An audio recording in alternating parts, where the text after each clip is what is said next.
Have you ever wondered why some people seem to recover from sickness faster than others, even when the circumstances appear the same? What makes one person heal while another struggles? It's not always the medication, the therapy, or even the treatment itself. There's something deeper, something that works beneath the surface. The truth is your body was designed to heal. Every cell in you has this blueprint, this incredible intelligence. But here's the real question. Are you allowing it to do what it's made to do? Healing isn't just about what you take, it's about what you believe, what you hold on to, and what you release. I've seen people who carried resentment for years, and it showed up in their bodies as stress, tension, even disease. And when they finally forgave, when they let go, something shifted. Their body responded. Their healing accelerated. There's power in peace, more than you think. Think about this: your thoughts can create a chemical response in your body. Fear releases cortisol, hope releases dopamine and serotonin. These are the chemicals that tell your body it's safe to repair, to restore. When you choose to believe that healing is possible, you're not just being optimistic, you're literally triggering your biology to start working for you. But healing is also practical. It's in the food you eat, the sleep you prioritize, the sunlight you allow on your skin. Your cells need real nutrients, real rest, real rhythms. This isn't about perfection, it's about alignment. It's about taking daily steps that tell your body, I'm giving you what you need. There's a phrase I've always held on to: I am the Lord who heals you. Whether you take that spiritually or scientifically, it carries the same truth. There is a force, a design, a natural order that wants to bring you back to balance. Your job is to stop resisting it. Stop feeding your body with stress, with negativity, with constant self-doubt. Start feeding it with what restores you: calm, trust, movement, real food, and stillness. Healing isn't a miracle reserved for a few, it's a process available to all. But it starts with a decision to stop seeing yourself as broken and start seeing yourself as designed to recover. Your body wants to heal, your mind can help it, and your spirit can lead the way. So the next time you catch yourself saying, I don't think I can get better, pause. Ask yourself instead, what if my body already knows how? What if I just need to stop standing in its way? Have you ever truly stopped and asked yourself, why does the mind seem to play such a powerful role in how the body recovers? It's fascinating when you really think about it, how two people can receive the same diagnosis, the same treatment, the same care, yet one seems to bounce back with remarkable speed while the other lingers in a cycle of pain and fatigue. Is it just luck? Or is there something invisible, something working quietly within us that either unlocks or blocks the healing process? Your mindset is not just a collection of thoughts, it's a signal. Every belief you carry, every expectation you hold, sends instructions throughout your body. When you believe that healing is possible, you set in motion a chain of biological events that work in your favor. Your brain begins to release signals that calm the nervous system, reduce inflammation, and support repair. Think about what happens when you live in fear or hopelessness. Your body produces stress hormones, your immune system weakens, your energy is drained. But when you shift into belief, even if your situation hasn't changed yet, your body listens. It starts to respond as if healing is already on its way. This isn't wishful thinking, it's biology. It's the mind-body connection that so many overlook because it seems too simple, too intangible. But research, time and time again, reveals that those who carry a hopeful mindset, those who nurture trust rather than doubt, recover more quickly, more completely, and often more deeply. Healing starts as a thought, a quiet decision in the mind, that then ripples through every system in the body. So I ask you, what thoughts have you been feeding your healing? Are you constantly repeating, I'm sick, I'm weak, I can't recover? Or are you saying, my body knows how to heal, I am moving toward recovery, I am supporting the process? Because those words are not just sounds, they are instructions. They shape your inner chemistry, your immune response, your energy levels. Healing begins with the mind choosing not to surrender to despair, but to hold on to the belief that restoration is possible. Even if you don't know how, even if you can't see the path yet, belief opens the door for the body to step forward. It's not about pretending you're fine when you're not. It's about creating the inner environment where your body can do what it was designed to do: repair, regenerate, and thrive. Have you noticed how the body always tries to return to balance, no matter what challenges it faces? Think about a cut on your skin. It begins to close, repair, and regenerate almost immediately, without you having to consciously command it. The body is built with an incredible intelligence, an internal pharmacy of healing responses, ready to activate when the right signals are present. But here's the key: those signals are not just physical, they're deeply connected to what you believe and where you place your trust. When you live in constant fear or doubt, your body reads that as a warning sign. It stays in a state of tension, the stress hormones keep flowing, and the healing process slows down. It's as if your cells are waiting for the storm to pass before they can do their real work. But when you move into a place of trust, when you begin to believe that healing is not only possible but is already happening, your body shifts gears. It begins to release different chemicals, ones that tell your immune system, you can lower your defenses now. You can repair, restore, rebuild. A faith, in this sense, isn't just a spiritual word, it's a biological trigger. Trust is a signal that allows your body to relax, your heart rate to settle, your digestion to improve, your sleep to deepen, all essential elements of healing. When you hold on to hope, you literally create an internal environment where your body can thrive. Think of people who have faced serious illness yet recovered in ways even doctors couldn't fully explain. Often, they didn't just follow the protocol, they nurtured trust, they believed their body was designed to heal, and they cooperated with that process rather than fighting it with constant worry. This doesn't mean ignoring medical advice or denying what's happening.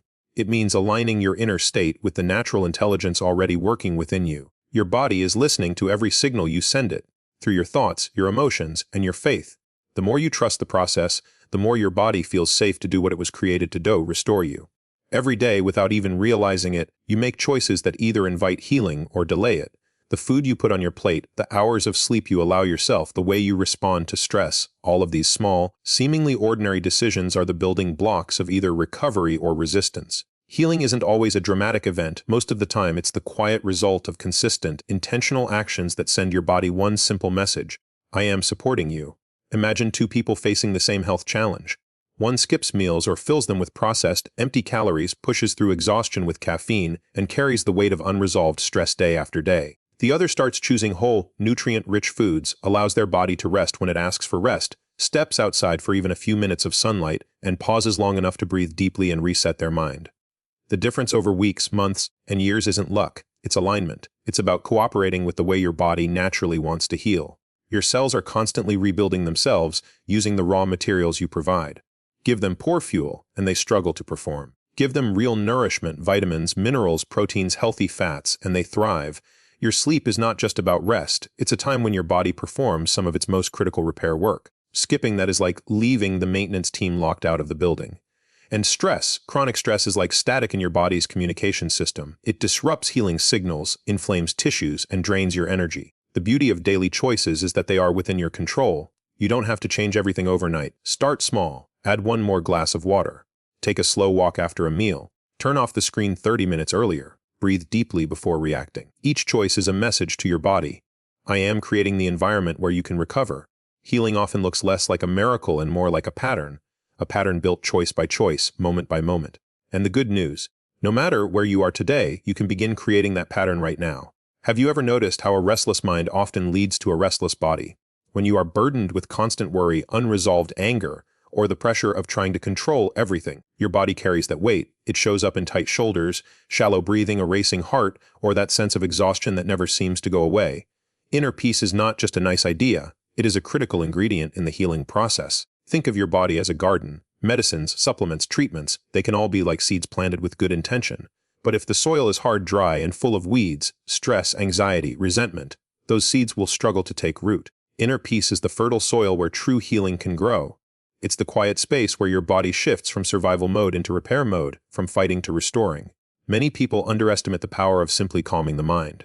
When you practice stillness, even for a few minutes each day, through deep breathing, prayer, gentle reflection, you're sending a clear message to your nervous system. It's safe now. That safety triggers the parasympathetic response, the body's natural state of repair. Your heart rate steadies, your blood pressure lowers, your digestion improves, your immune system strengthens. All because your inner world is no longer at war. Medical treatments are important, but they work best when they meet a body that is not constantly in a storm of stress. Peace magnifies their effect. Without peace, your body burns precious energy on tension, leaving less for recovery. With peace, that same energy becomes available for healing. This doesn't mean you have to eliminate every challenge from your life. It means you learn to release what you cannot control, forgive what weighs you down, and give yourself permission to rest in the present moment. Even in the middle of treatment, even in the face of uncertainty, you can choose to breathe deeply and let go of the chaos that tightens your chest. Inner peace is not passive, it is an active, healing force. And often, the moment you begin to cultivate it, your body finally has the quiet it needs to do what it's been trying to do all along, make you whole again. Have you ever held onto something so tightly, a past hurt, a betrayal, an unfair moment, that it seemed to live inside your body? You might not see it, but your cells feel it. Unforgiveness is like carrying a heavy stone in your chest while trying to heal a wound. The weight doesn't just stay in your mind, it spills over into your hormones, your immune system, your energy, and even your ability to recover. When you hold on to resentment, your body stays in a low-level state of stress. Stress hormones like cortisol remain active, keeping your nervous system on alert, slowing down digestion, disturbing your sleep, and weakening your immune defense. It's as if your body is saying, I can't fully repair until you let go of this fight. Forgiveness is not saying what happened was right. It's choosing to stop letting it poison your future. Letting go doesn't always happen in an instant. Sometimes it's a daily decision to stop replaying the scene, to stop fueling the anger, to stop wishing things had turned out differently. Each time you release a little more, your body feels it. Your shoulders lighten, your breathing deepens, your heart rate softens. And in that shift, healing begins to move more freely. There are countless stories of people who were trapped in cycles of illness or fatigue until they forgave, sometimes themselves, sometimes someone else. The moment they did, their recovery accelerated, not because the past disappeared, but because they stopped carrying it. Forgiveness removes a constant drain on your system, allowing your energy to be used for repair rather than resistance. Think of it this way. Your body is like a house trying to fix a broken roof while a storm rages inside. Forgiveness calms that storm. It opens the windows, clears the air, and lets the repair crew get to work. This isn't about pretending you were never hurt. It's about deciding that your health, your peace, your future are more valuable than the anger you've been holding. The moment you let go, you give your body the freedom to do what it was made to do. Heal. Healing isn't always about doing more. Sometimes it's about doing what truly matters. Your mind, body, and spirit are not separate pieces. They are a single, connected system. When one is out of sync, the others feel it. And when they come into alignment, your body enters a state where healing becomes not just possible, but natural. Start with the mind. The thoughts you choose every day create either tension or restoration. Replace "I can't" with "I am getting stronger." Replace "I'm broken" with "I am recovering." These are not empty words, they are instructions shaping your brain chemistry, your stress levels, your immune response. Your mind is the captain, it sets the direction. Then look at your body. Give it what it truly needs: whole foods, clean water, deep rest, and movement that refreshes rather than drains you. Healing loves rhythm. Consistent meals, consistent sleep, consistent moments of pause. You don't have to be perfect, you only need to create an environment where your cells feel supported rather than starved or overstimulated. And finally, your spirit, the part of you that carries meaning, purpose, and connection. Spend time in stillness. Pray, meditate, reflect, or simply breathe with intention. Gratitude is powerful medicine for the spirit, so is hope. When you nurture your spirit, your body feels safe, your mind becomes calm, and your energy starts to return. True healing happens when these three, mind, body, and spirit, are no longer competing but cooperating. It's not a single leap, it's a series of small, faithful steps. Eat with care, rest with purpose. Think with intention. Live with trust. Each one reinforces the other until your whole being starts to align with the design it was always meant to follow, a design of restoration, strength, and wholeness.